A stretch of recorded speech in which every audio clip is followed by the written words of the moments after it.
Hello, welcome to the Dr. Dare Show. My name is Dr. Frederick Dare, and welcome to the Dr. Dare Show live YouTube and Facebook. I hope everybody's having a good Friday evening. It's Friday. We made it. We have two interesting topics that we'll be talking about tonight. I'd like to give everybody a chance to sign in, and we will start on their topics. Um, I will put them on the screen just to go over them briefly. Jersi McKnight, 2 month old, first day at daycare was her last day on earth. So sad. She was left unattended on a changing table and fell off into a mop bucket and drowned. What went wrong at this daycare? And then, was daycare laws followed? And let's discuss that. Hey, Angela, how are you? How was your week? Just saw you a few minutes ago. We had a good Zumba dance, and now we're here. Um, yeah, so we're covering those two topics tonight. We haven't started yet. We will start a second. When you come in, click share, share how your week has been, and we will start once more people start coming on. Yes, yes, yes. The week went by kind of fast, though, for me, but I feel drained. Like, ugh, let's see. So yeah, let's check in and see how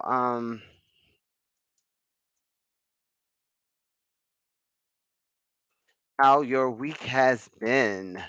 And make sure when you come in, click share.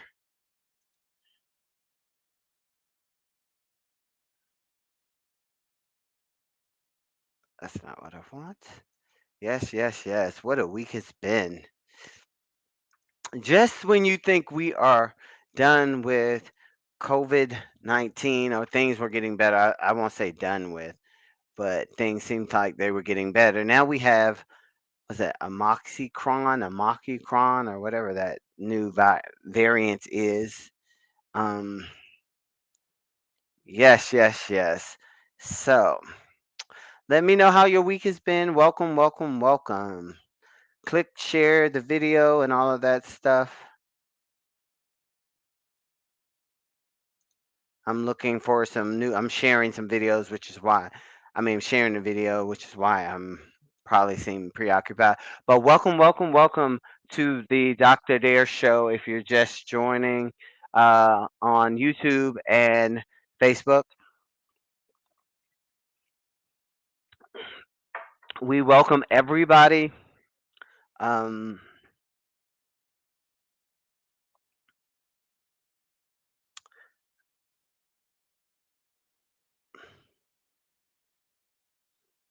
okay, let's get that down.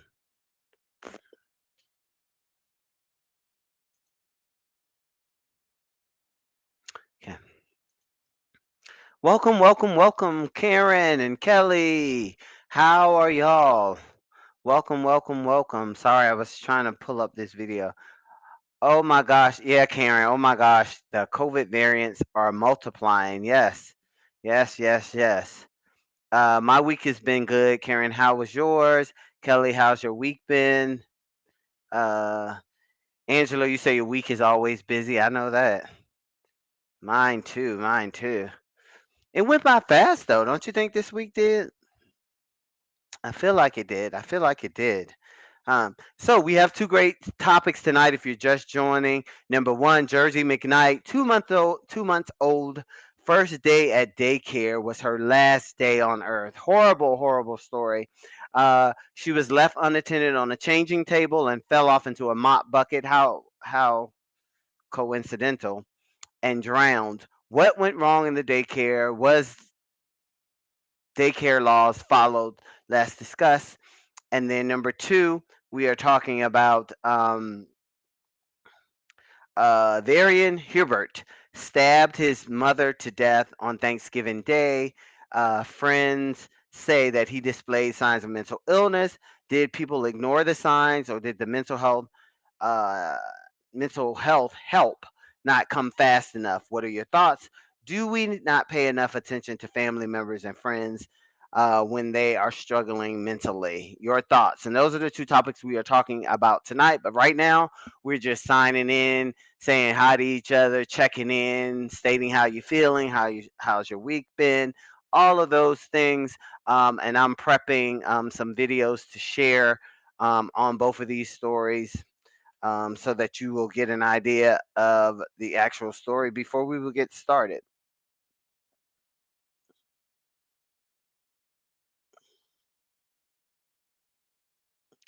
So yeah, let me know how your week has been.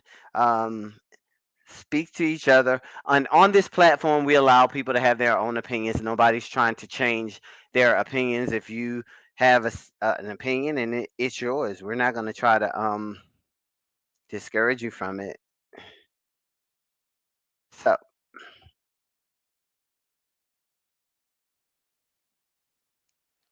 yes, yes, yes.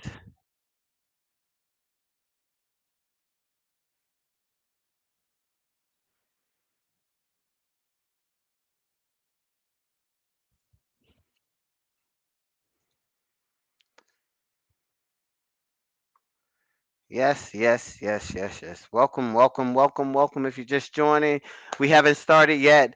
We will start in a second.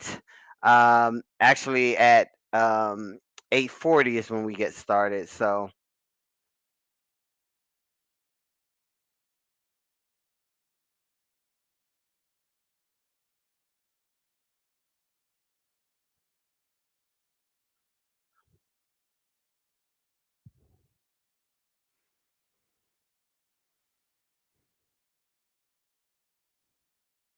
okay. Yes, yes, yes. Let's see what y'all are saying. Kelly says, "Hello, everyone." Karen says she had a great week.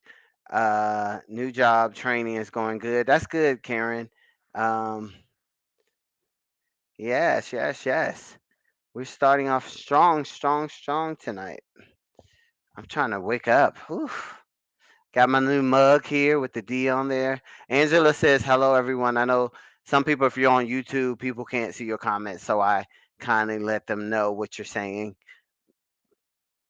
See my new mug? Y'all like that? D for the Dr. Dare Show. The little things, right?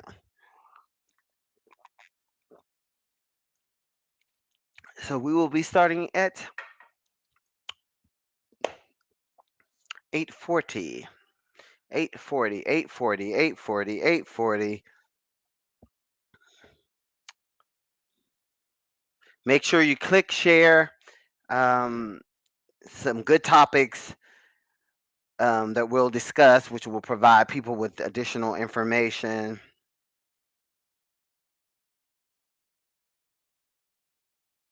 Yes, yes, yes.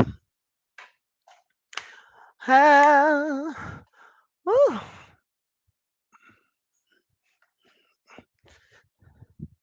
Oh, you like it, Angela? Yeah. Thank you. It's got my little D on there, and I got cranberry juice and ginger ale mixture in here.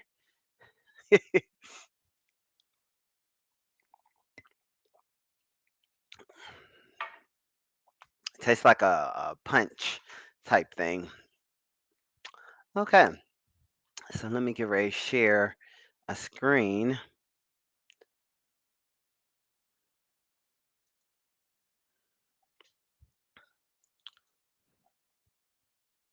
Mm, There we go.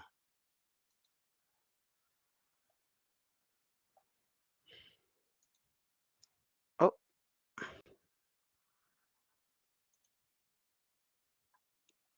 got that up there, ready to go.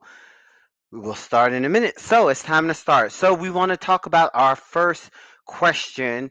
Our first topic is I'll put it up on the screen by itself so that we can see it. Um, so imagine this: Jersi McKnight. She's a 2 month old. First day at daycare was her last day on Earth.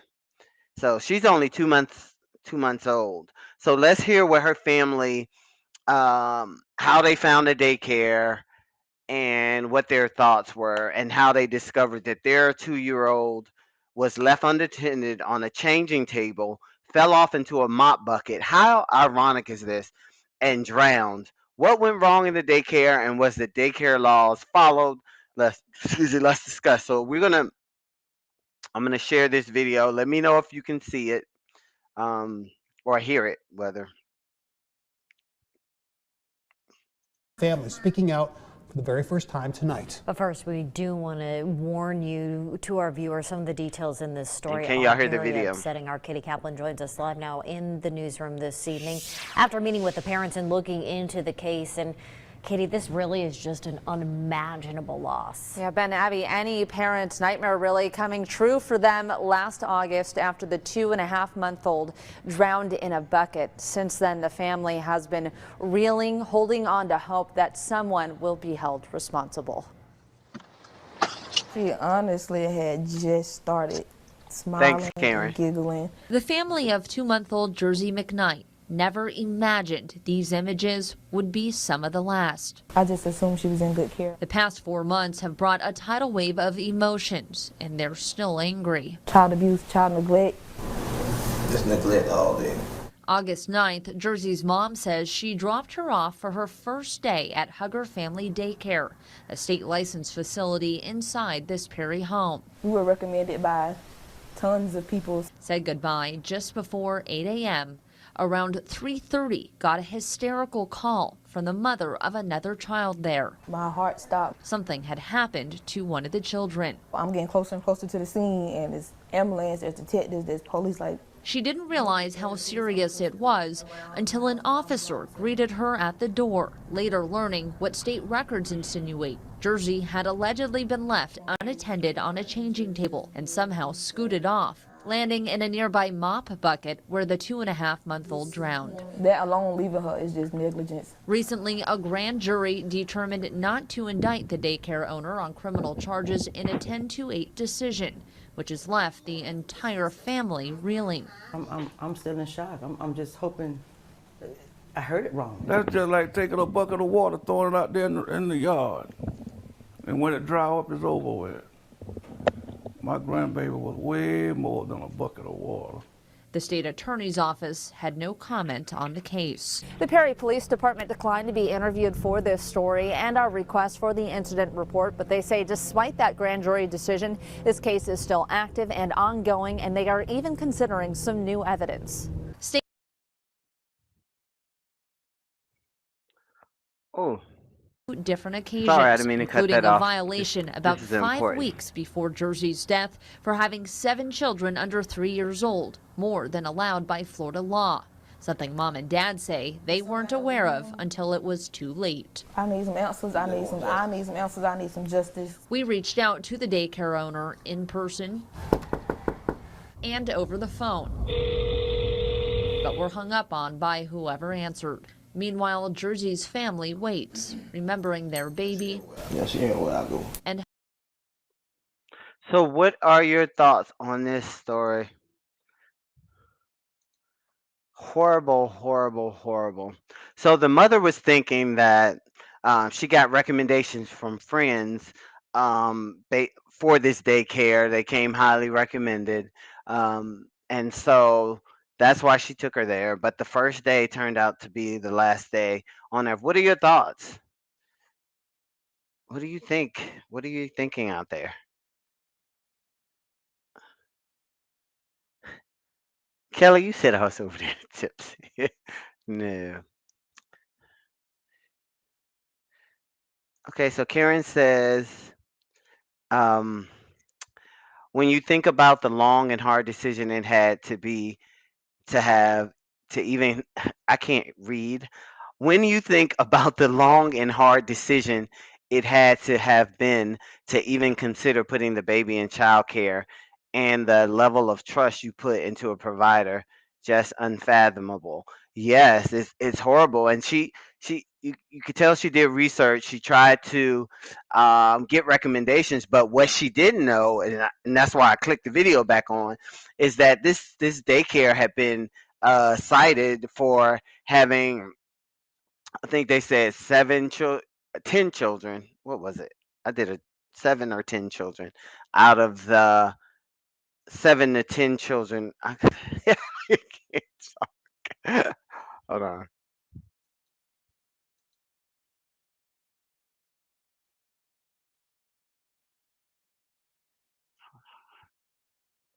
I'm looking it up again.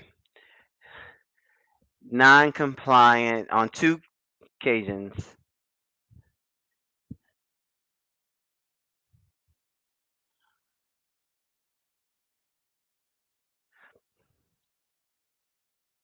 So 7 children under 3 years old. So they were cited um, um, for having too many children under a certain age, which means they couldn't take care of them.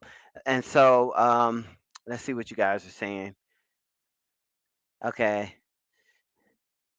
Kelly says negligence and heartbreaking. Yes. Angela says, who leaves a baby on a changing table and walks away and baby rolls? Yeah, Angela, it doesn't make sense.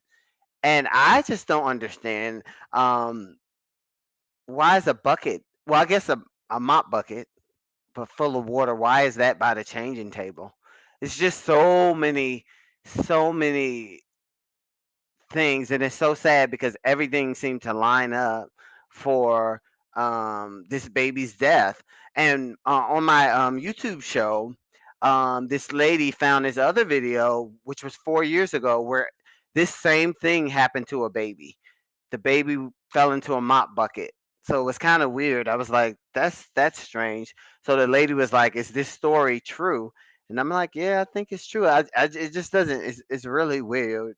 Hopefully, the owner will have to will we will get justice for Jersey. But right now, like the Perry Police Department said that they're going to open a new investigation. So it's not closed just because the grand jury didn't cite the owner yet. But as you can see, she wasn't responding or anything like that. So this is just horrible. It's like you can't trust people, especially with a baby. And like Karen says, for a mother to trust a place or facility like that with your 2 month old took a lot. It took a lot for her to get to that situation to that point. And then the thing that got me, the daycare didn't call the mom or the police didn't call the mom. The mom was told by another mom who has a child at the facility. And that's where I was like, well, that doesn't make sense. Why wouldn't the daycare have called or the police have called? But no, this mom, almost like a hearsay type of thing, said, "Oh, something happened to somebody's baby at this daycare. Um, hey, you may want to check them out." And that's the only way the mom was even notified. So that's negligence again. It's like, wow. And Kelly agrees with Angela. She's like, exactly, Angela. Angela says we have to do background checks and a a mop near a changing table is terrible. Yeah, a mop bucket. Why would you have a bucket of water? It doesn't make any sense. And that's a good idea for parents out here. You have a newborn, you're thinking about taking your kids, your newborn to a daycare center. Run back, get somebody to do a background check. I don't know what is all out there that can be done, but you want to do your due diligence on searching the history of that daycare before. Hey, Pat, welcome, welcome, welcome. You want to do a thorough research, and that's a good idea, Angela. Some kind of background check because this poor baby, she didn't even 2 months and she's dead. How in the world does a baby you leave a baby on like the mom and the dad say, and I'll show that clip again. You left the baby on the table. The baby's That means you left the baby on there for a while, and the baby started moving around and slid off and fell into the bucket. Horrible. Uh, Karen says, unfortunately, taking in children and being non-compliant with the number of children you take is a very commonplace. Why would you leave a child unattended like that? And Karen, exactly right. What you just said. A lot of daycares do it, and there's a reason why laws are in place. There's a reason why you can't have 7 children under 3 years old, because there is no way that you can give each child the attention that they need, especially little kids. As you can see, this little baby fell off the table. And another thing that parents should do, if you're thinking about taking your child to a daycare, I would recommend do a surprise pop-up, and do a walkthrough to see how many kids are there, how many attendants are there, or is there enough people to take care of the kids effectively. And that's why I always like to do these shows, just to give some more information to new parents or people that may be afraid now to leave their kids because they want their children to live. This is horrible, a horrible, horrible story. Yes, Angela, pop ups. Yeah, because then you get to see, um, Pat, the child. She was only 2 months old. Only 2 months old. The mom had got recommendations from friends about this daycare center, but what they didn't know is that that daycare, a few weeks, 5 weeks prior, that daycare was cited for some violations, having 7 children under the age of 3. Which, another important factor that we need to know is how many caregivers were there. Was it just one person? Was it 2 people to 7 kids? Pop up.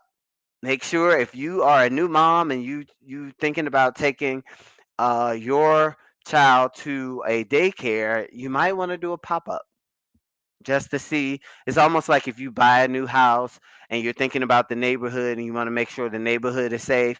You do a pop up at night. You do a pop up at in the morning.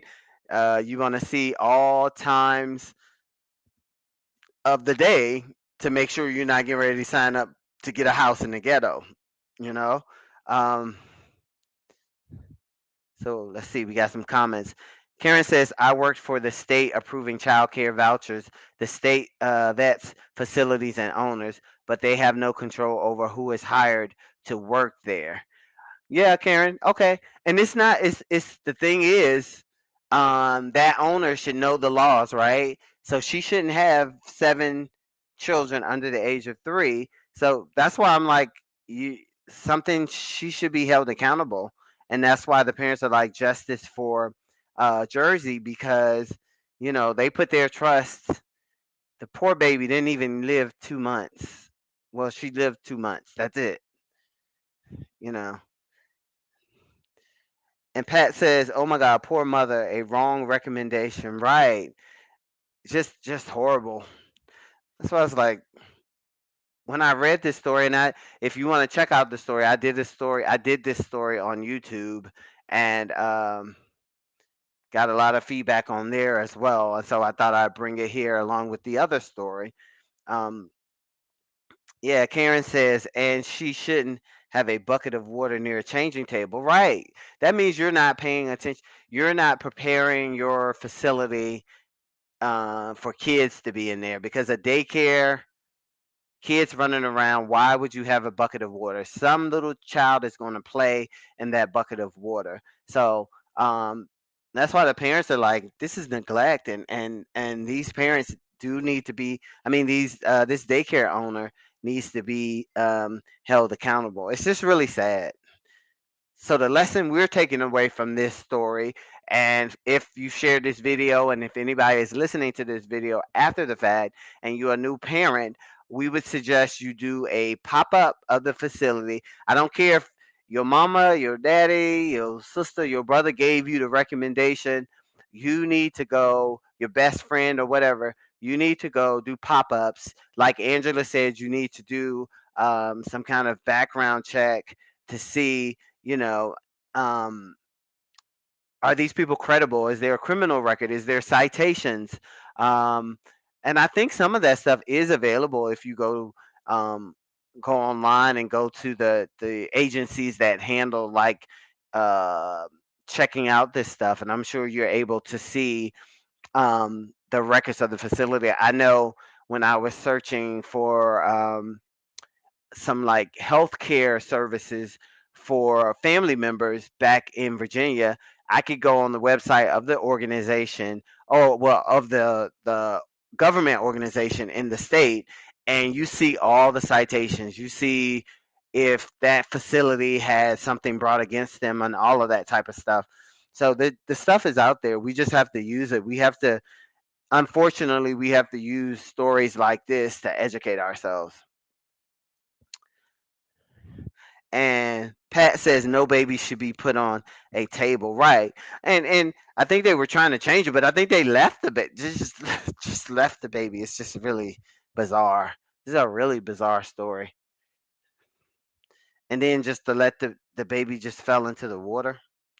But I'm sure there's more to this story that we are not privy to, and we probably won't know the story until new evidence is revealed, and we will keep track of it because I did this story on my YouTube channel, and so I brought it here. So any other thoughts, any things that we didn't talk about?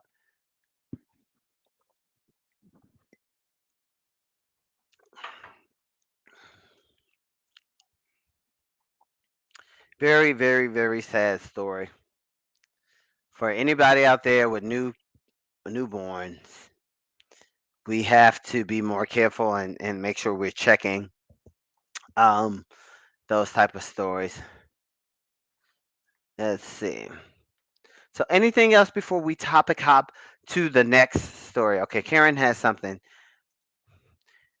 There you go, Karen. The records and citations of the facilities are public record. Yes, it breaks my heart that they didn't tell the parents directly about how they found out it was their child care. Yeah, that was what got me. That the mom found out through another parent that just happened to be at the facility, and she's like, "I see police there and ambulance, and something happened to a child there." So she called this mom, and that's how this mom got in her car, drove to the daycare center. She says the officer approached her when she got to the daycare center, and that's when she found out that her child was deceased and in that manner, which is horrible. So, justice for Jersey. Her name is Jersi McKnight. Justice for Jersey. Good topic.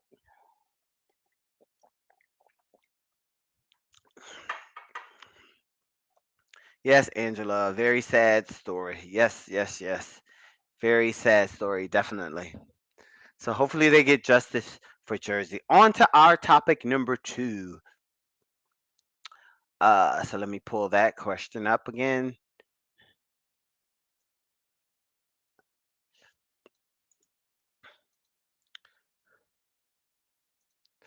Next question. Here we go.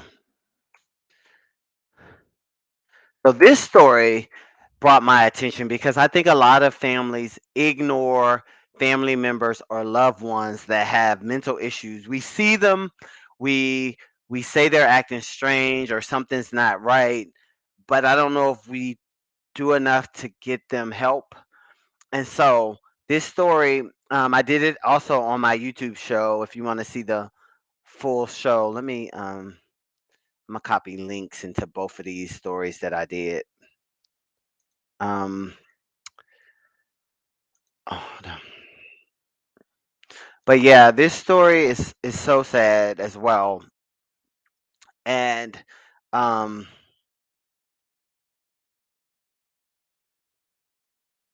uh, hold on, sorry, y'all. I'm trying to.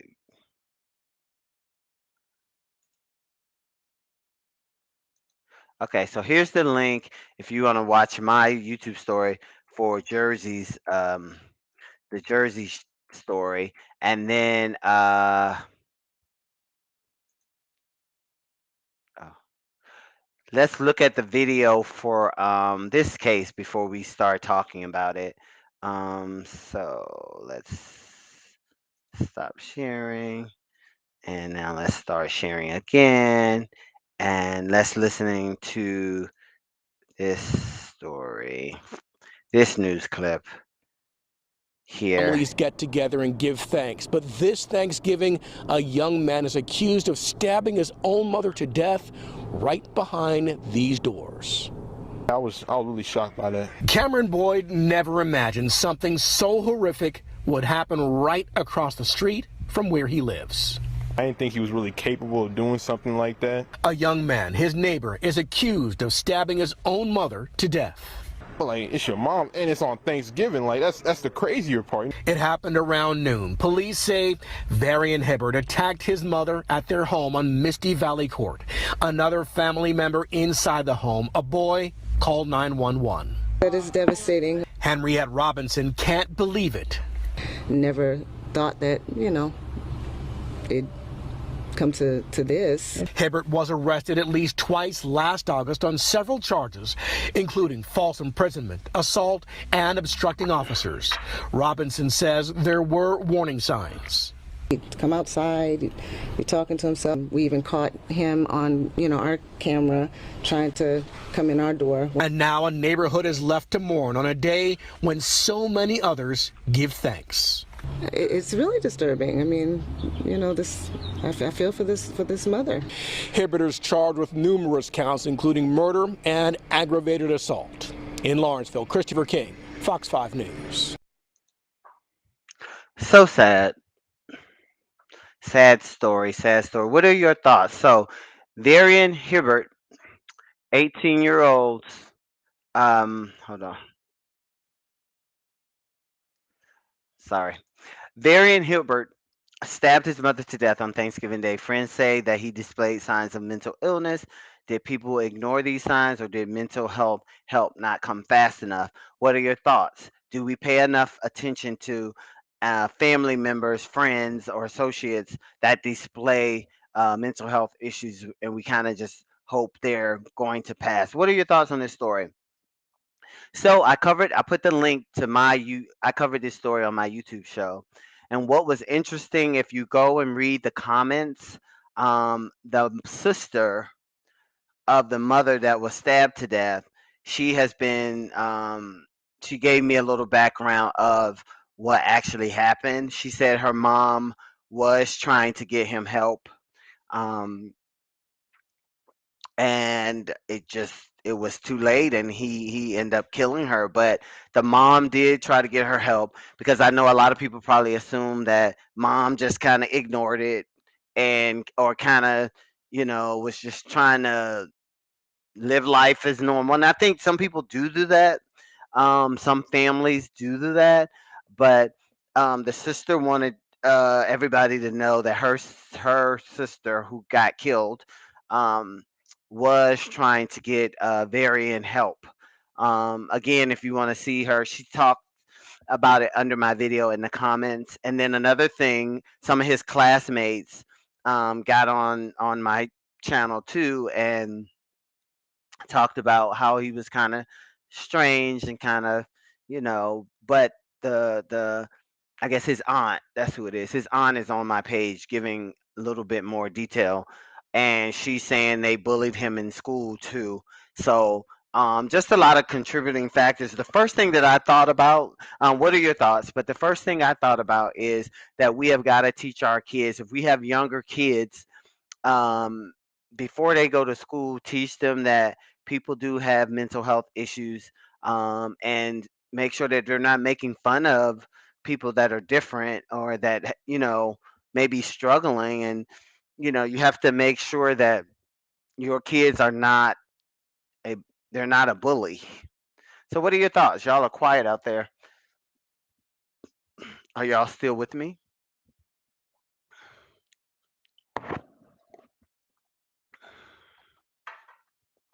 Anybody? Yeah, so it's just, but the aunt wanted everybody to know that her sister did try to get her son help. Hey, thanks, Pat. I was just making sure. Her sister did try to get her son help, but he stabbed her before, And as you can hear on that little clip that I showed, he's been displaying strange behavior throughout the neighborhood. So everybody knew, but they just didn't think that he had that capability. Do you remember in your neighborhood or have a family member that you feel like suffer from some kind of mental health issue, that you know um, people just ignore, kind of. So Karen says, so tragic. It's good to hear that the mom tried to get help for her son. I agree that we need to begin to teach children at an early age about mental health and teach them not to bully. Yes. And like I said, her sister, the lady who died, her sister is on my page talking about, nobody would help. Kids were bullying him a lot in school, and again, just a sad situation. So Karen says, okay, we just read that.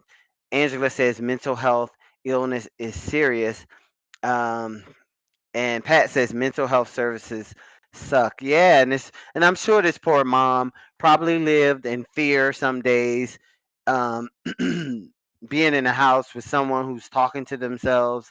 Um, it seems like he was in contact with the law several times, and that has, it's just a horrible story. And I'm glad her sister got on my page and kind of, because people were making comments, and she kind of chimed in and defended her sister, and like she did try to help him.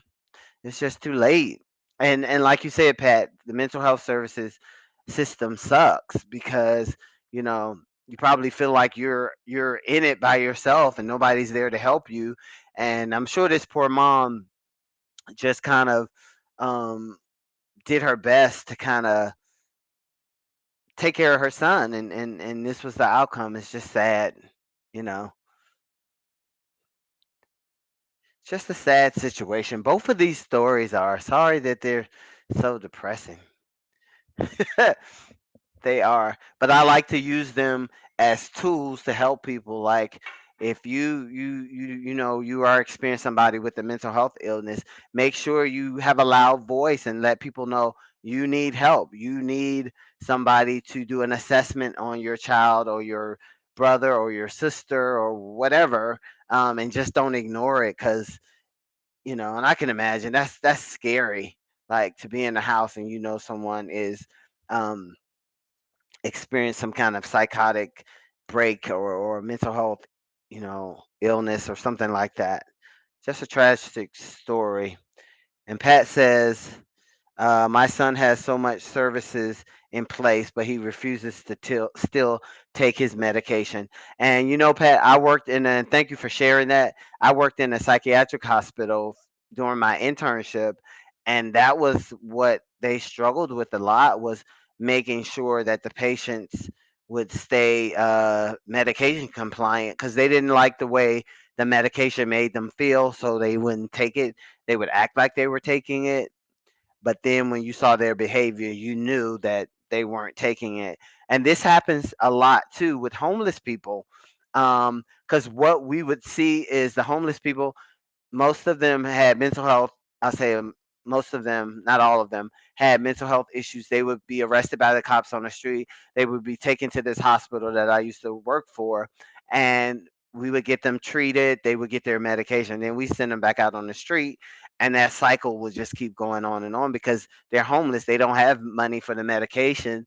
So that's why too you have to be careful when you're interacting with homeless people, not to be fearful, but just be cautious because um, a lot of them do suffer from mental health stuff. And yeah,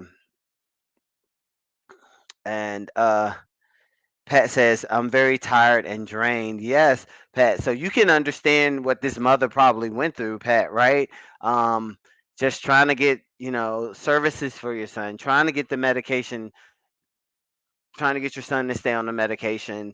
It's a lot, and people don't realize that with the caregivers of somebody with mental health issues. It's a whole nother. That's a whole nother show. And yeah, Angela says taking medication um, has to taking medication has to be important, and it is important. But they just don't like the way they used to complain about the way that it made them feel like, um, and so they would sneak it. But now I think what they were trying to, and that was years and years ago when I did my internship at the psychiatric hospital. But what they were talking about is trying to get medication where it's like insulin, like they just where it's like a shot, and they just give them that shot, and so they don't have to actually physically take the pill. It's in them, but that still would probably wear off. I think within a month or so. Um, yeah. And Karen says, I saw a lot of mental health issues in my neighborhood. The average person whatever will trust whatever mental health is made available to them. I imagine most people. And Pat says, oops, I just scrolled down. Angela says, hold on. I lost myself. Angela says taking medication is important. Karen says only get the medical health care they can afford if they seek it at all. Right?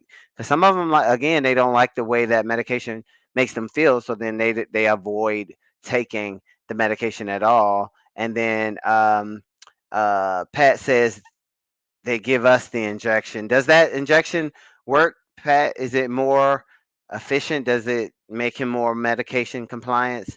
Angela, you got to run. Have a great weekend. Appreciate the show. Thank you, Angela. Enjoy your weekend. Have fun, and see you next week. All right, and we won't be on here much longer, but thank you for sharing, Pat, as well. But our mental health system does need to be improved. We need to talk to our kids about bullying and all of those type of things so that we can avoid situations like this too.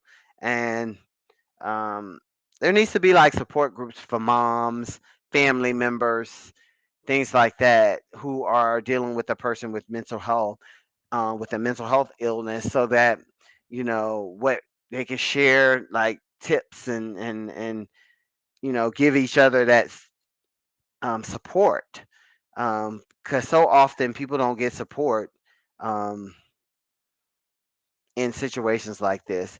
Pat says, let's see. Pat says the injection works on my son, but he still doesn't want it. So it's still a struggle. It's still that same struggle to get them to take it. Okay. I thought that would be a little better, but I guess it's still medication, right? And it's still making them feel the same way. So once they connect that, oh, this injection is in me and I don't like the way I feel, I guess that still would be a struggle to get them to take it. All right. Good topic. Good topic. Anything else before we get ready to close? I don't want to keep you all on for this weekend, but I thank y'all for taking the time to join in the Dr. Dare Show on Facebook and live. Pat says he'd rather drink beer. That's another topic. Yeah, because that kind of probably comforts him more, he thinks, but it's probably making the situation worse. That's a struggle. I used to see that in that hospital that I worked with. That's why I said, like, the homeless people, they would come in drunk or something, and but you can tell they had a mental illness, and we would have to um, get them back to medication compliance, and it was just a cycle over and over and over again. It's just horrible. It's sad when someone has a mental health illness, because it's almost like they're trapped in their own body without any control of what is happening. Karen says we have to do better with our mental health care in America. Yes, yes. And the problem with that is, Karen, that people don't understand it. They think most people, you know, if they see someone acting strange, that's not my problem, that's somebody else's problem, or they have so much fear around it that they just avoid it. And so those are the things that we need to address. But all right, y'all. We're hitting on 45 minutes, which is a good time limit. Thank y'all for sharing. Thank you, Pat, for sharing. I want to get with you and Michelle so that you can share your stories about the things we were talking about the last time, the domestic violence, abuse, and all of that stuff. And I know, Pat, you're an expert at that. So, yeah, Karen says we have to be our brother's keepers in health. Yes, yes, yes. All right, so y'all have a great weekend. Thank y'all for joining, and we will talk to you next week. All right, bye.